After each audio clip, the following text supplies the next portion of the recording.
Bom, irmãos, as Olimpíadas acabaram e as Olimpíadas foram incríveis este ano. E, sem dúvida, as Olimpíadas é uma competição que mexe com as nossas emoções. Ganhar um ouro olímpico já é emocionante para nós que não somos os atletas que estão lá. Nós que às vezes estamos em casa assistindo, ou que pelo menos vimos a premiação do pódio, uma quebra de recorde. Você imagina então como que deve ser a alegria daqueles atletas que se esforçaram por anos para chegar naquele momento, naquela competição e colocar a sua condição máxima de ganhar aquela competição. E eu estava vendo uma curiosidade sobre os Jogos Olímpicos, é que em 1964 nós também tivemos os Jogos Olímpicos lá em Tóquio, no Japão. E pesquisando sobre os resultados de algumas modalidades, ficou claro como que foi diminuindo os tempos, principalmente das provas de velocidade. Reduções significantes, reduções interessantes. Por exemplo, em 1964, Don Schollander, ele ganhou os 100 metros livres de natação com um tempo de 53,4 segundos. Enquanto este ano, o Caleb Dressel fez a mesma prova, vencendo o ouro com 47 segundos. Irmãos, isso numa piscina é muita coisa. É um tempo absolutamente considerável dentro de uma piscina. Mas o interessante é que o tempo que entregou o ouro para Don Schollander em 1965, nem mesmo iria classificar ele para participar das Olimpíadas em 2021. O tempo mínimo para participar das Olimpíadas em 2021 era de 48,3 segundos. Ele nem mesmo poderia participar. Isto mostra como que com o decorrer dos anos, as técnicas evoluíram, a tecnologia evoluiu e todas as coisas facilitaram os treinamentos, né, e os esforços para que os atletas diminuíssem cada ano, a cada Olimpíada, viessem diminuindo o seu tempo. E isso, sem dúvida, é o que nós temos de expectativa. A expectativa que nós temos quando assistimos às Olimpíadas de 2021 é que a gente possa ver melhores resultados das que foram de 1964. Melhores resultados até das que foram há 4 anos atrás.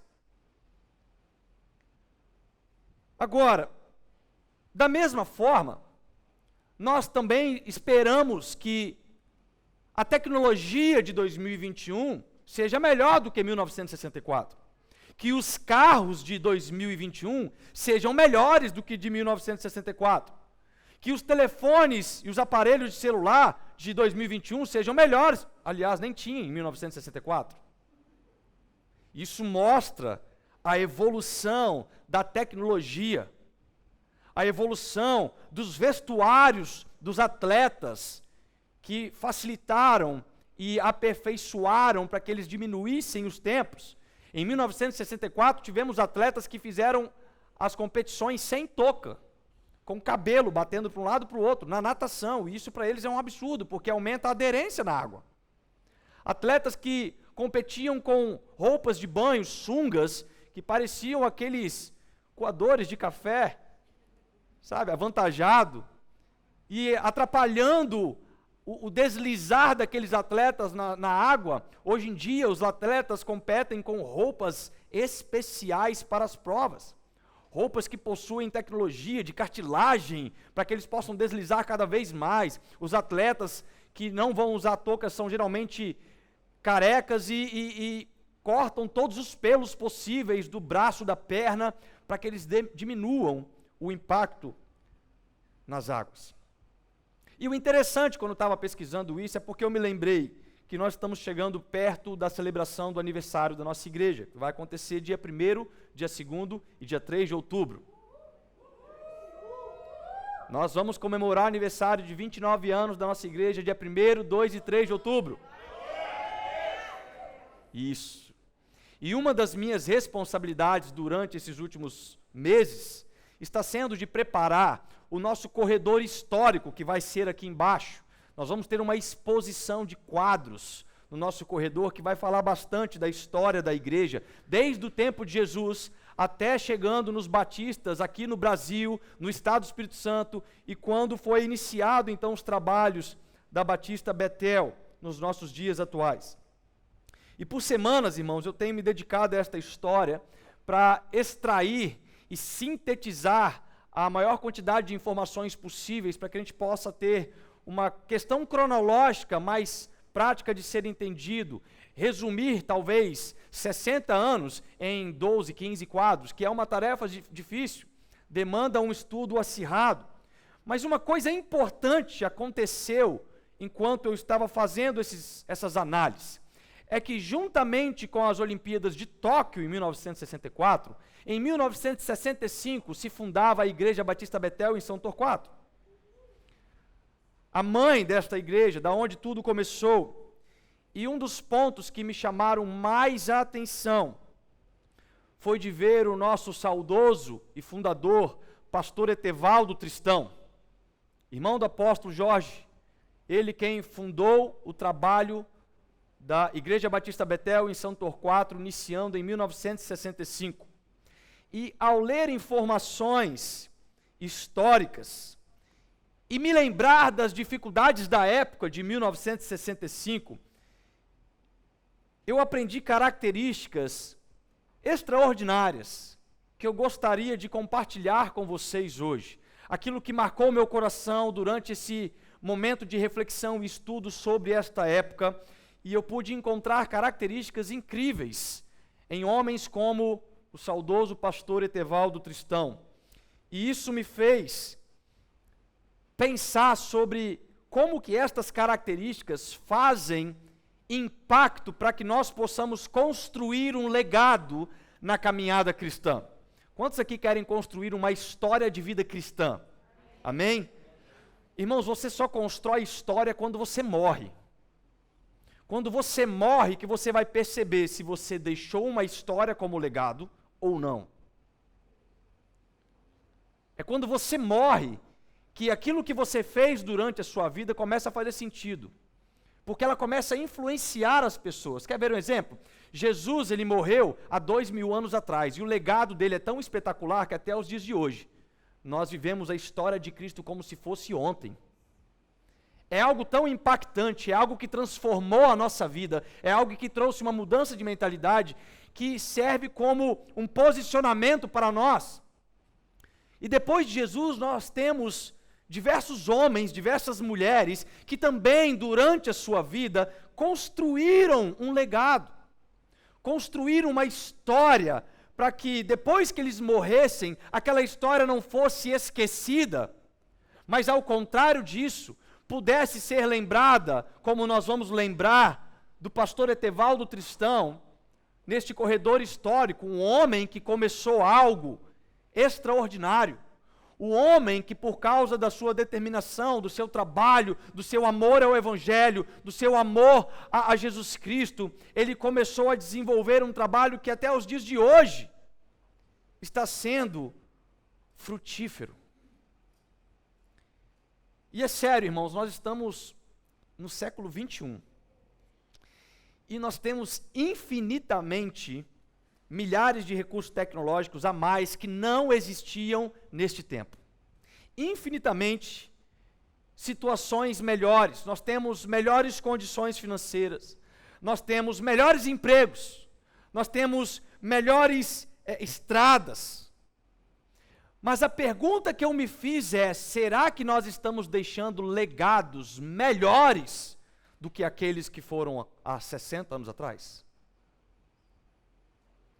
O que eu me esforcei para observar foi quais são verdadeiramente as principais características que um cristão precisa ter para a construção de um legado durante a sua caminhada cristã. E eu descobri, para você ter uma verdadeira história numa caminhada cristã e deixar um legado, uma história cristã, você precisa ter indispensavelmente um iPhone de última geração e pelo menos 10 mil seguidores na conta do seu Instagram.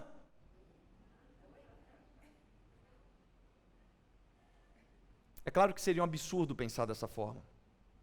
É claro que seria ignorante pensar desta forma, apesar de que algumas pessoas estão vivendo as suas vidas correndo atrás deste tripé.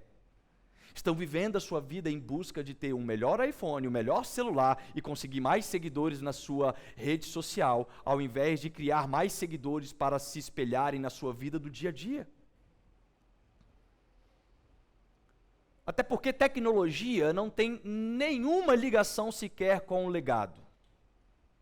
Mesmo que ela possa contribuir para facilitar o alcance, para facilitar conexões, eu sou a favor da tecnologia. Mas nós estamos falando de homens que viveram em eras onde não existia tecnologia, não existia telefone celular, não existia mensagens instantâneas. Homens que tinham que caminhar às vezes horas, dias. Homens que, para poder cultuar a Deus, precisavam ir até a igreja e não tinham o benefício de estar em casa, como você está em casa agora assistindo esta mensagem. Mas eu quero destacar 3 pontos que não são os únicos pontos.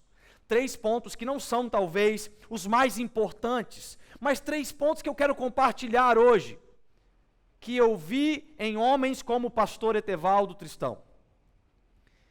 E o primeiro ponto é que, para construirmos um legado na nossa caminhada cristã, nós precisamos ter um coração de uma criança.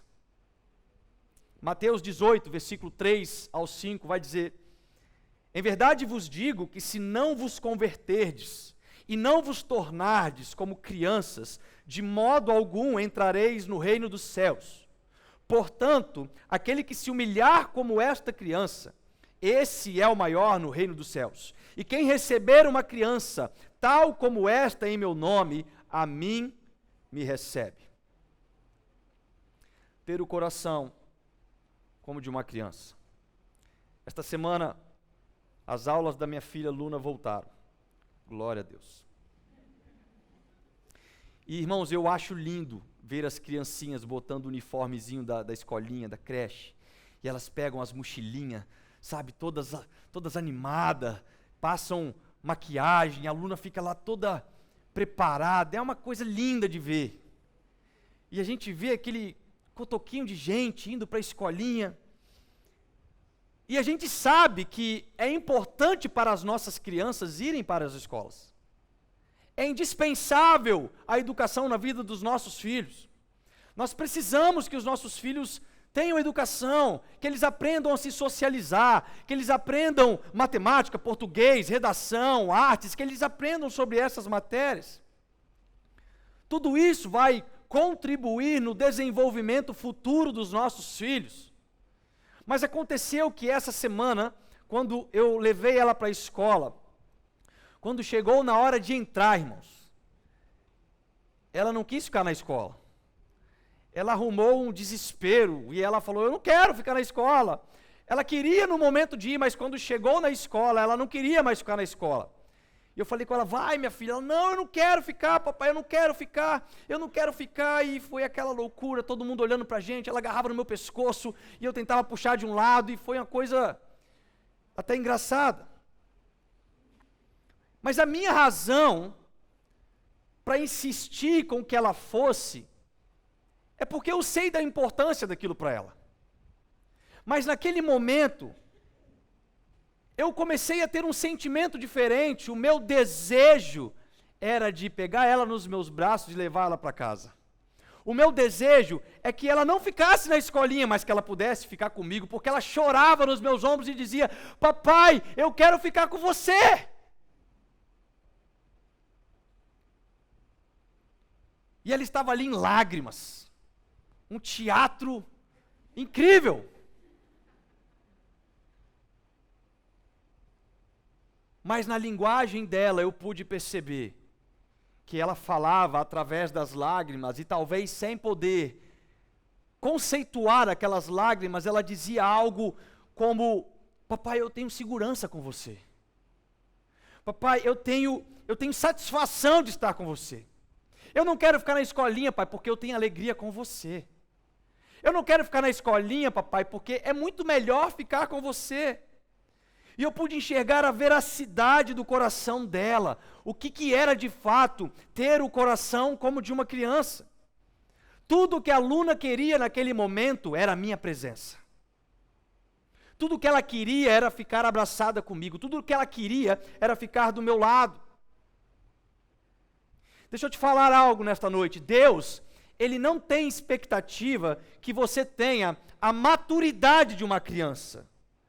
A expectativa que Deus tem é que você tenha o coração de uma criança. O coração de uma criança é diferente de maturidade de uma criança. Deus, Ele sabe o quão é importante, por exemplo, para você trabalhar. Deus sabe o quão é importante para você estudar. Não é à toa que Ele abre portas. Não é à toa que Ele te dá saúde. Não é à toa que Ele te dá sabedoria, que Ele te dá emprego, que Ele te promove, que Ele te prospera.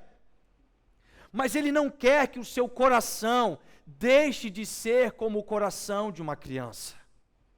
O desejo que Deus tem quando você levanta para trabalhar e você sai ali com saúde, é que você não se esqueça, pai, eu queria mesmo estar na tua presença. Eu queria mesmo agora passar o dia inteiro aqui no meu quarto de oração, deitado no seu colo. Eu queria, pai, ela voltar à inocência e não precisar ter que sair para trabalhar só para ficar abraçadinho com você. Deus não quer que você se esqueça do porto seguro que é a presença dEle. Ele não quer que você se esqueça do quão prazeroso é estar na presença de Deus. Ter o coração de uma criança mostra essa dependência. Quando nós perdemos esse sentimento, nós deixamos de depender do direcionamento de Deus para a nossa vida. E, consequentemente, nós começamos a tomar os nossos próprios caminhos. Porque quando uma criança, ela cresce e deixa de ter o coração voltado para os pais, ela começa a tomar as decisões sem pedir as bênçãos, sem compartilhar dos projetos com o pai e com a mãe. Ele começa a ser dependente nos seus caminhos, nos seus trajetos. Não que você não tenha que cortar o cordão umbilical, não é sobre isso que eu estou falando, mas é não deixar de honrar os teus pais. E ainda mais quando a gente fala sobre a nossa ligação com Deus. Deus quer que a gente amadureça na fé, Deus quer que a gente cresça no conteúdo da palavra, mas Deus não quer que a gente perca o coração de uma criança. Deus não quer que a gente se esqueça deste ambiente seguro. Mas muitas vezes escolhemos os nossos meios, muitas vezes escolhemos o nosso tempo, escolhemos o nosso destino, e aí a gente só chama a Deus quando a gente não consegue entrar em alguns locais. A gente só chama a Deus quando a gente precisa ir para lugares que a gente não consegue acessar. Mas deixa eu te falar uma coisa nessa noite, irmãos, Deus não é o teu Uber. Deus não é o seu motorista de aplicativo espiritual, que você só chama Ele quando você precisa de algo. Passa o tempo inteiro tomando as suas próprias decisões, se esquecendo do Pai. Mas na hora que aperta, eu vou lá procurar o papai. Talvez papai possa me levar a este lugar. Talvez Jesus possa me trazer a este local. Talvez Jesus... Deus não é motorista de aplicativo espiritual, irmãos. Para entrar no carro de Deus, você tem que deixar Ele guiar os teus caminhos. Jeremias capítulo 29, no verso 11, diz, porque sou eu que conheço os planos que tenho para vocês, diz o Senhor, planos de fazê-los prosperar e não de causar dano, planos de dar a vocês esperança e um futuro. Quando nós deixamos de ter um coração de uma criança na presença de Deus, nós deixamos de ser guiados para planos de esperança. Nós deixamos de ser guiados para planos de paz, planos de prosperidade, planos de um futuro que Deus tem projetado para nós. Um cristão que constrói um legado, ele jamais deixa de ter o coração de uma criança na presença de Deus. Ele é dependente, ele ama estar na presença. Mesmo as coisas que são importantes na vida dele, não vão jamais substituir a presença do Pai.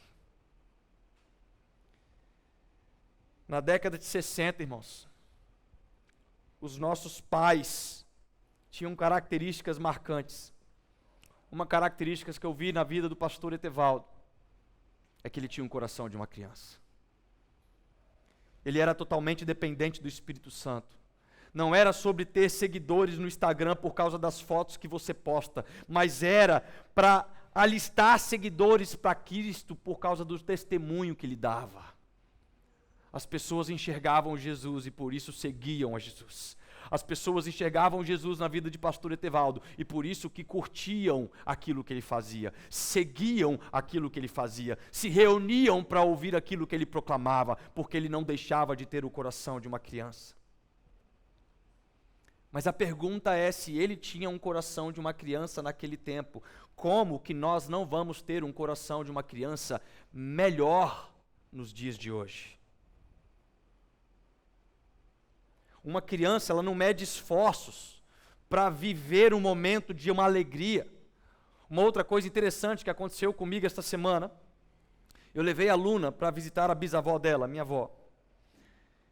E ali ela estava se alegrando com a minha avó. Ela estava se divertindo horrores, penteando o cabelo da minha avó e brincando e abraçando. E uma coisa maravilhosa. E quando acontecem momentos como estes, a Luna ela tem uma característica incrível, eu acredito que a maioria das crianças tem. Se você pegar um celular, ela fala assim, papai, chega de celular, vamos brincar. Ela fala na hora, não papai, vamos brincar. E naquele momento, ela estava nessas fases, nessa situação, brincando ali com a bisavó dela, e alisando o cabelo. Em outras palavras, ela está dizendo assim, olha, vamos curtir o momento. Vamos brincar, vamos aproveitar este momento de alegria, vamos viver este momento de alegria, para que isto possa criar marcas na nossa memória. Só que mesmo ela brincando com tanto engajamento, com tanta alegria, uma tia pegou o celular e começou a filmar aquilo. Começou a filmar a minha filha brincando com a bisavó dela. E é claro que no coração da minha tia estava o mais nobre sentimento. Eu vou filmar para eternizar este momento, para ter algo, para que a gente possa ver e lembrar. E é claro que isso é nobre. Mas, irmãos, naquele momento destacou uma característica nossa. Uma característica que tem feito parte das nossas vidas por causa do avanço da tecnologia. Porque muitas vezes estamos deixando de ter o coração de uma criança e com isso deixamos de vivenciar os melhores momentos na presença de Deus. Deixamos de viver aquele momento. Uma comparação interessante que quando fizeram na festa de comemoração das Olimpíadas de 1964, é que todas as pessoas que estavam ali se lembrando, estavam se alegrando, dançando, e eles estavam ali comemorando as confederações, os países, os representantes, se alegrando por causa daquelas competições.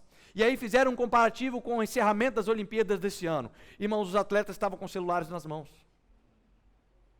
Todo mundo só filmando. E ninguém vivendo o momento. Está entendendo? Perdemos o coração das crianças. Perdemos. Mas Deus, Ele não está interessado em estar guardado na memória do seu celular. Deus está interessado em estar ativo no seu coração. Quando deixamos de ser como criança, queremos guardar Deus, mas quando temos o coração como de criança, nós começamos a viver Deus. São os momentos singulares, são os momentos mais interessantes para nós, que traz mais alegria. Quando as crianças do texto de Mateus 18 se aproximam de Jesus, alguns dos discípulos tentaram interromper aquela aproximação. Alguns dos discípulos tentaram fazer as questões das nossas características. Não pode isso, não chega perto, chega para lá. Mas na verdade Jesus ele aproveita aquela oportunidade para deixar algo que nos ensina até os dias de hoje. Jesus cria um legado com aquela situação. Ele fala, opa, vocês precisam ter o coração como dessas crianças. Essas crianças querem se aproximar de mim. Essas crianças querem ser abraçadas. Essas crianças querem viver o momento e vocês estão tentando afastar as crianças. estão tentando afastar o coração destas crianças. O que será que tem afastado a nossa presença da presença de Deus? O que será que está nos atrapalhando de não evoluirmos nos recordes de um legado? Como que nós, com toda a tecnologia que temos hoje, com toda a estrutura que nós temos hoje, com todo o conhecimento que nós temos hoje, o que será que está fazendo para que a gente não crie legados ainda maiores, como o do pastor Etevaldo Tristão? O segundo ponto que eu vejo na mente deste homem é a mente de um estudioso. Então, em primeiro lugar, temos que ter o coração de uma criança. Em segundo lugar, temos que ter a mente de um estudioso. Jeremias 3, versículo 15: vos darei pastores segundo o meu coração, que vos apacentem com sabedoria e com inteligência. Um legado demanda energia. Um legado demanda atitude. Um legado demanda ação, e para isso nós precisamos estudar.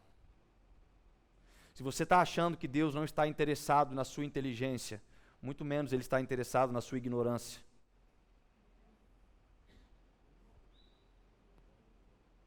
Nós precisamos, irmãos, nos aprofundar no conhecimento da palavra. Nós precisamos conhecer cada vez mais da palavra de Deus. Se Deus não tivesse interesse que nós nos aprofundássemos no conhecimento da palavra, Ele não teria revelado a palavra para nós. Ele revelou para nós. E se Ele revelou para nós, é para que nós pudéssemos aprender e conhecer mais de Deus. A palavra está revelada para que possamos aprender mais de Deus. Só que muitas pessoas deixaram de ter a mente de um estudioso. Muitas pessoas não querem mais estudar, porque hoje a tecnologia facilita. Precisa saber de alguma coisa? Dá um Google, aí você vê uma resposta, ela fala, é esse aqui, ó. E aí você sabe tudo daquilo que o Google te fala na hora, mas você não sabe de nada. Mas eu fico processando. Em 1965, não tinha internet. Em 1965, não tinha muitas condições para se comprar livros, porque nós não tínhamos a quantidade de autores dos dias de hoje. Nós não tínhamos tantos teólogos como nos dias de hoje. Nós não tínhamos facilidades, até nas questões financeiras eram complicados naquela época. Ainda mais se considerarmos que havia muito menos obras do que nos dias de hoje. Hoje nós temos Bíblias com palavras-chave, Bíblias de estudo, Bíblia cronológica, autores e teólogos que escrevem obras de todos os diversos temas que a Bíblia pode nos ensinar. Mas naquele tempo não. João Ferreira de Almeida. E vai estudar, meu irmão. Vai estudar. A dificuldade de estudo da teologia era enorme, mas ainda assim, pastor Etevaldo Tristão criou o primeiro seminário batista do Espírito Santo. Ainda assim, este homem formou naquela escola centenas e mais centenas de pastores, líderes, missionários, professores, homens que foram para lá estudar, porque ele se dedicava como a mente de um estudioso para aprender mais e mais da palavra. Muitas pessoas vinham de outras cidades e ficavam aqui meses e anos para estudar naquele seminário, para que eles pudessem saber mais do conteúdo da palavra de Deus. As famosas escolas bíblicas dominical estavam sempre lotadas. Com 2 anos de uma pessoa convertida naquele tempo, ela já sabia muita coisa da Bíblia, talvez 10 ou 20 vezes mais do que muito crente que tem 20 anos de igreja hoje. Sabe por quê? Porque não estamos tendo mente de um estudioso. Qual que deveria ser a expectativa para os dias de hoje, quando nós pensamos sobre teólogos de 1965 para teólogos não, cristãos de 1965, bereanos, homens que conheciam bem da palavra, para nós cristãos de 2021.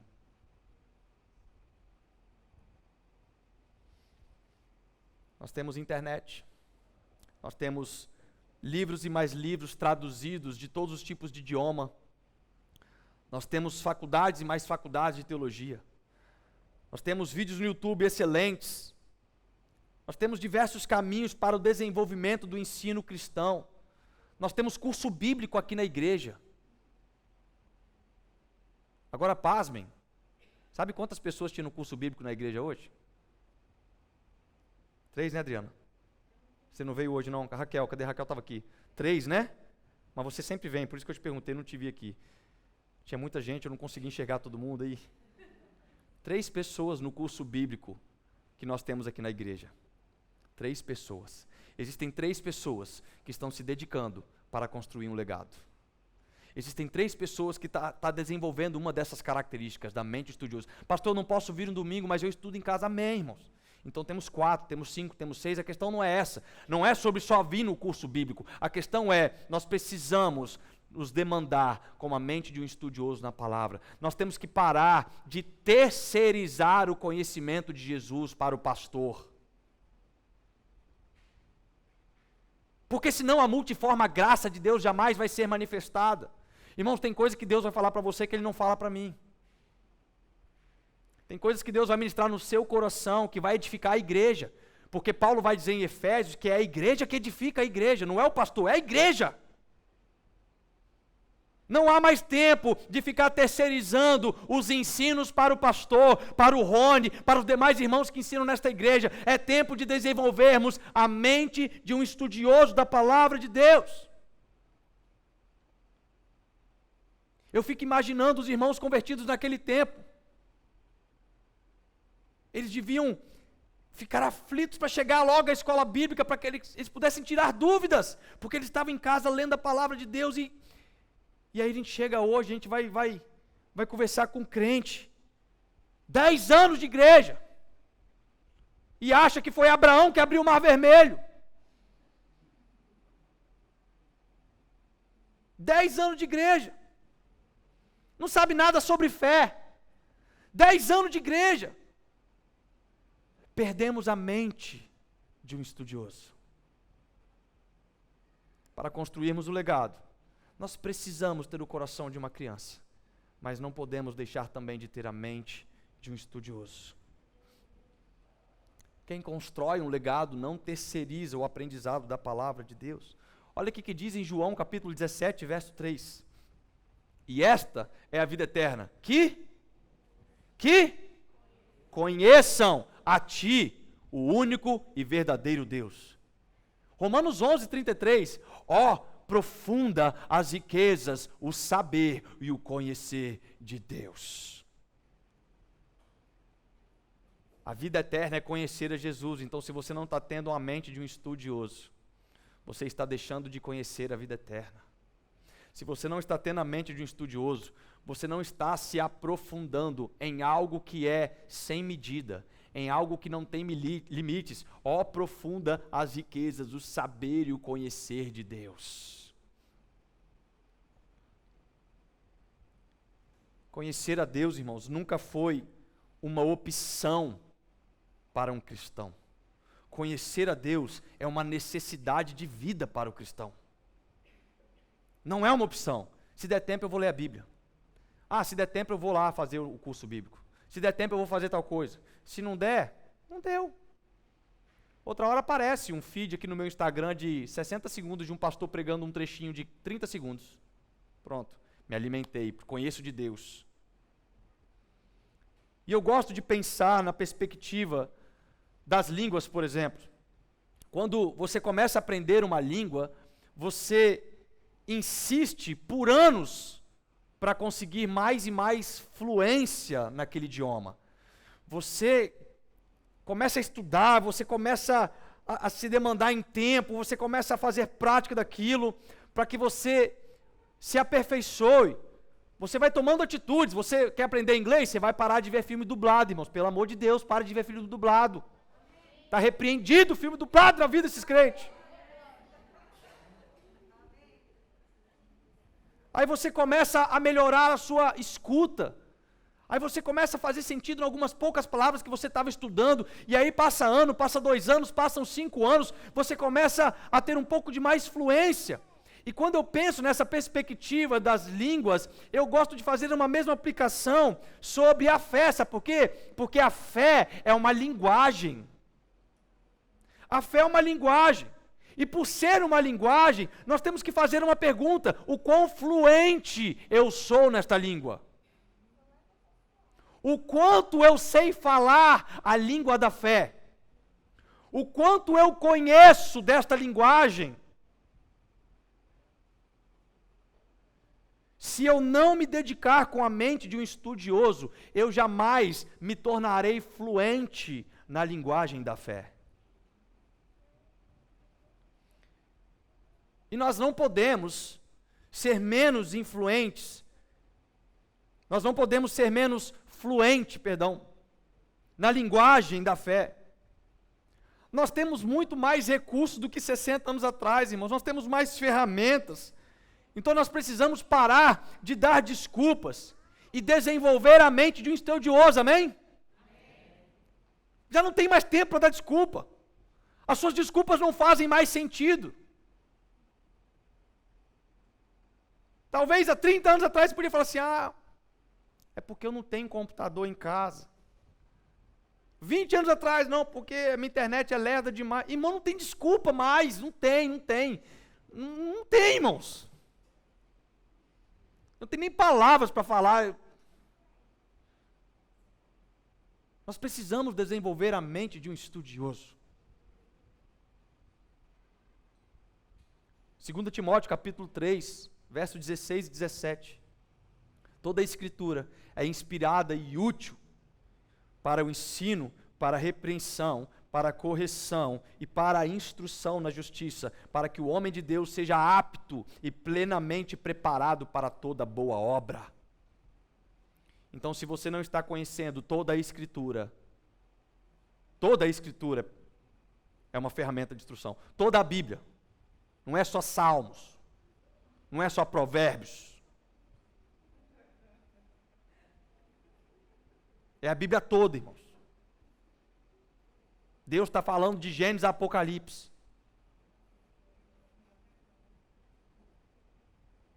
Enquanto nós terceirizarmos a nossa responsabilidade de conhecer a Deus, nós continuaremos tendo dificuldades no obedecer a Deus. Terceiro ponto que eu vejo na vida do pastor Etevaldo para nos ensinar é que temos que ter a pele de um rinoceronte. Para deixarmos um legado, nós temos que desenvolver o coração de uma criança, a mente de um estudioso e a pele de um rinoceronte. A pele de um rinoceronte, ela é uma pele incrivelmente grossa. Um rinoceronte, ele não deixa de cumprir o seu propósito por causa de arranhões, por causa de um galinho que passou na pele dele. Um rinoceronte, ele não deixa de seguir o seu caminho porque caiu um mosquito na pele dele. Ele não deixa, porque a pele dele é grossa. E quando eu falo sobre ter a pele de um rinoceronte, eu não falo para deixarmos de sermos sensíveis, porque o rinoceronte tem sensibilidade ao calor do sol, por exemplo. É por isso que ele coloca lama no corpo, porque a pele queima ao fogo, mas ela não se importa com arranhões no caminho.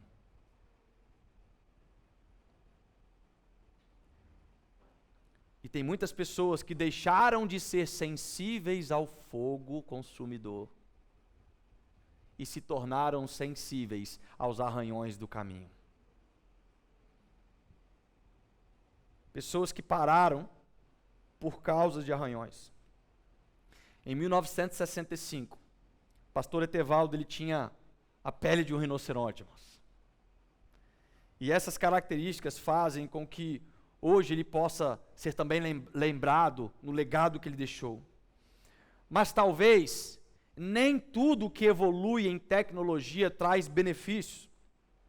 Porque eu quero pensar que as gerações dos dias de hoje se tornou mais conectada com a tecnologia, porém muito mais frágil. A tecnologia nos conectou com facilidade, mas fragilizou. Quer ver um exemplo? Antigamente, as crianças, elas recebiam seus apelidos de acordo com as suas características físicas. Então você tinha lá um amiguinho que tinha a orelhinha avantajada, ele carinhosamente seria apelidado de Dumbo, Fusquinha de porta aberta, qualquer coisa. E aquela criança crescia na alegria dos amigos com o seu apelido. E irmãos, eu tenho amigos até hoje que são chamados pelo apelido de criança. Um amigo com olho grande vai ser o Corujão. Ô Corujão, chega aí. E aí se criavam apelidos por causa das estéticas, por causa do seu cabelo, por causa do seu, sei lá, por causa de qualquer coisa. E as crianças recebiam apelidos. Aí na geração hoje, tudo tecnológico, tudo conectado, você não pode porque é bullying. Chamar o menino de cabeçudo, não, vai entrar em depressão. Mas o menino é cabeçudo. Não, não pode, é bullying. Não pode mais. Pele fina, arranhões, qualquer coisinha, deixa qualquer pessoa agora, sabe, não tem mais rigidez na pele. As pessoas ficaram sensíveis. As pessoas param por qualquer coisa, porque receberam arranhão. Você encontra o irmão, ô fulano, está sumido, quanto tempo eu não te vejo, o que aconteceu?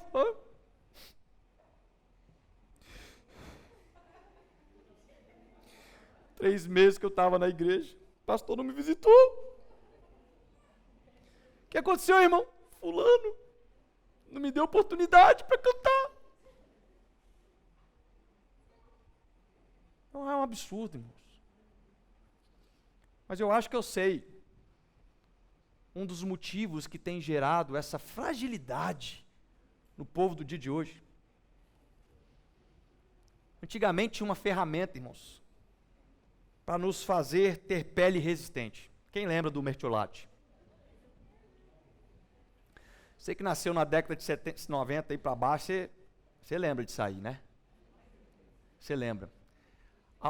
E isso aí, irmãos, essa pazinha era também apelidada como a espátula de Satanás.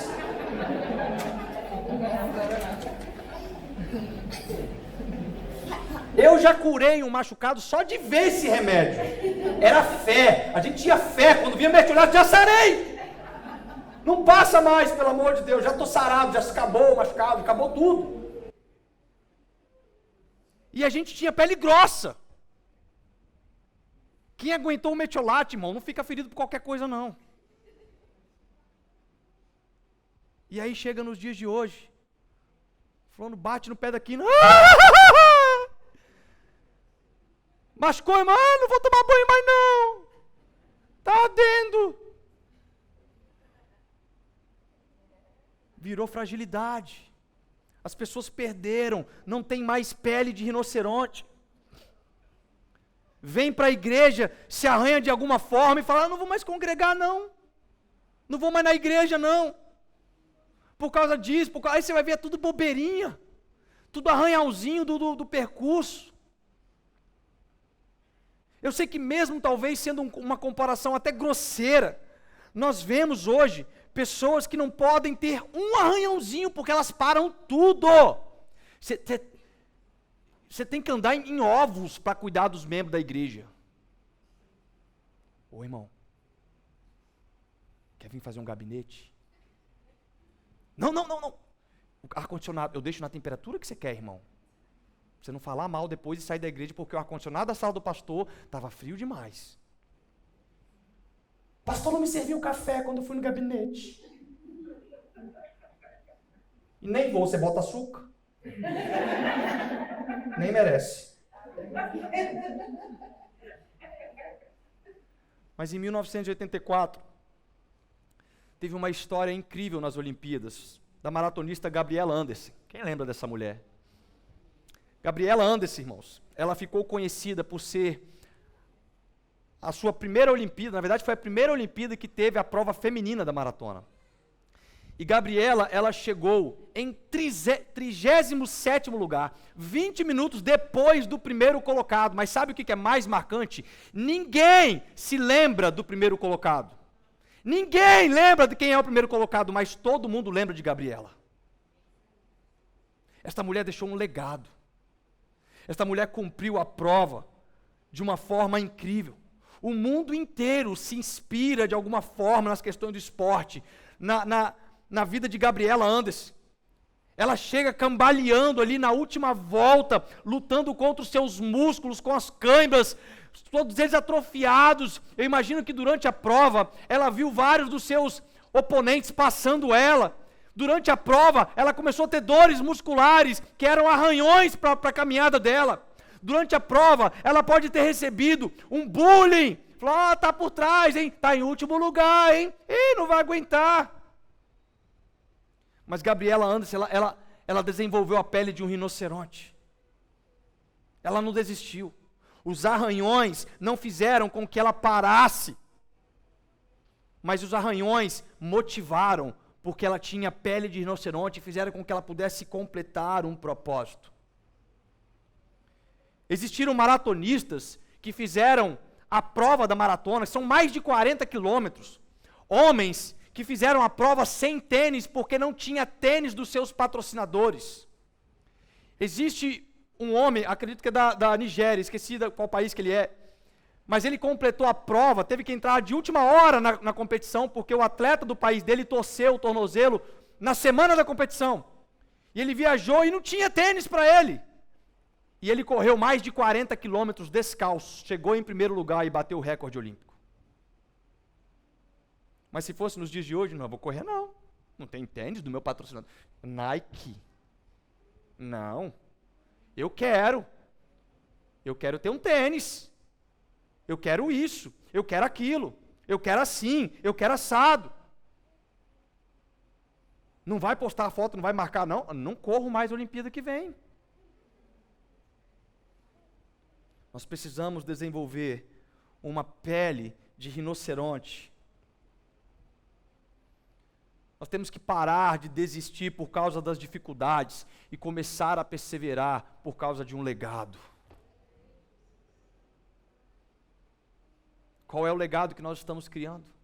Qual é o legado que nós estamos construindo?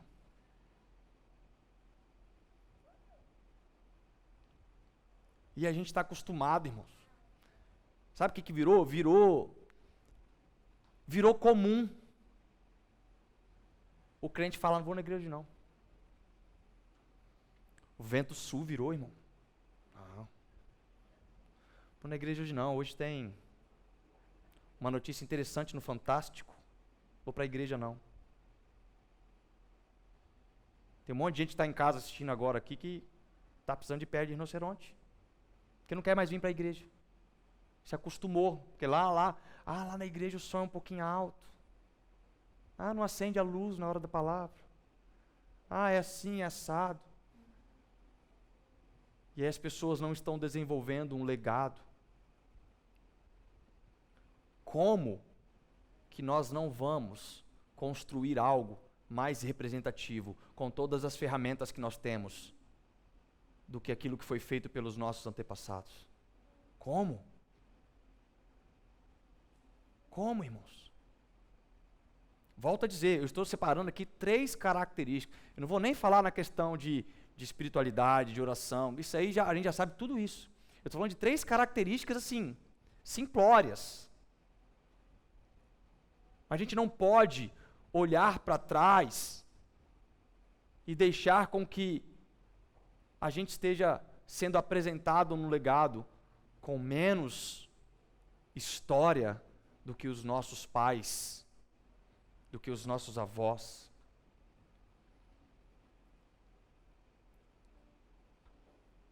Uma geração contará a outra geração os grandes feitos.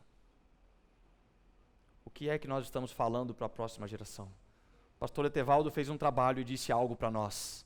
Nós estamos ouvindo os grandes feitos de um homem que entregou a vida toda para Deus. Vai ter muito mais história ali no corredor aqui, histórico, que a gente vai ter em outubro. Hoje eu falei uma pincelada sobre este homem, mas um homem que se dedicou de uma forma incrível para Jesus. Não deixou de ter o coração de uma criança, a mente de um estudioso e a pele de um rinoceronte. Que Deus tenha misericórdia de nós. E que o metiolate espiritual acerte a sua ferida hoje. O metiolate, e tem que arder. É para arder. Nós vamos fazer um abaixo-assinado para o metiolate voltar a arder. Nós precisamos de metiolate que arde. Pode ser spray, mas tem que arder. Não dá mais para criar crente que não está preocupado com a sua trajetória de um legado.